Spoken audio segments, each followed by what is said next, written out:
Good morning dear students and I hope कि आप सब बहुत अच्छा परफॉर्म कर रहे होंगे प्री टेस्ट में। देखिए, एक फिजिक्स में जो कॉमन प्रॉब्लम देखने को मिलती है ना, इनफैक्ट हर बढ़िया से बढ़िया स्टूडेंट की भी ये प्रॉब्लम रहती है। क्या होता है, बच्चा पढ़ के जाता है पूरा, है ना, सारे फॉर्मूले वगैरह सब रिवाइज करके जाता है, सब रट के जाता है, बट स्टिल वो कुछ क्वेश्चंस ऐसे एग्जाम में हमारे आ जाते हैं कि वो उसको अटेम्प्ट ही नहीं कर पाता है अच्छे से, उसको सॉल्व नहीं कर पाता है। क्या है, कई बार उसमें गलती भी कर देता है, इनफैक्ट फॉर्मूला लगा के भी क्या आंसर गलत आ जाता है। तो उसके पीछे का कारण ये होता है कि हम फॉर्मूला तो लगा देते हैं क्वेश्चन में, बट द थिंग इज कि उसके पीछे की जो कंसेप्चुअल थ्योरी है उसको रिकॉल नहीं करते, है ना। जब भी आप क्वेश्चन अटेम्प्ट करते हो, कोई भी क्वेश्चन हो फिजिक्स का, क्योंकि देखिए फिजिक्स में भी 3-4 पैटर्न मिलेंगे आपको क्वेश्चंस में। एक होगा जैसे थ्योरेटिकल क्वेश्चन होगा, है ना, कंसेप्चुअल बेस्ड क्वेश्चन होगा, फिर एक न्यूमेरिकल होगा।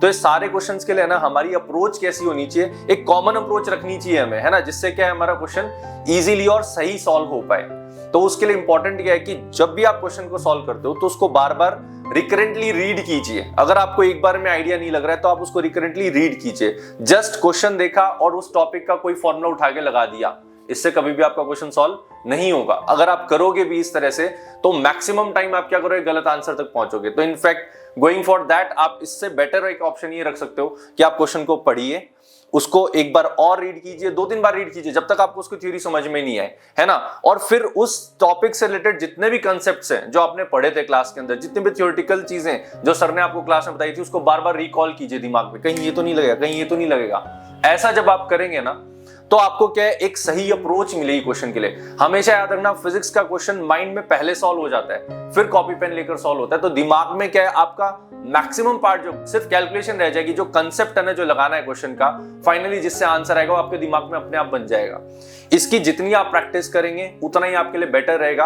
बिकॉज 2025 का जो नीट का पेपर था, आपने उसमें देखा था कि क्वेश्चंस जो थे वो फॉर्मूला बेस्ड बिल्कुल नहीं थे, ठीक है। तो अभी हमें ये पैटर्न छोड़ना पड़ेगा। देखिए, चैलेंजेस तो रहेंगे ही एग्जाम में, नए नए चैलेंजेस हमारे आते हैं, तो हमें क्या करना है, हमें प्रिपरेशन भी उन चैलेंजेस के अकॉर्डिंग करनी है। Don't think for the formula, खाली आप फॉर्मूले पे फोकस ना करके आप पूरा का पूरा कंसेप्ट, जो थ्योरेटिकल चीजें उसकी, वो सब एनालाइज कीजिए अच्छे से।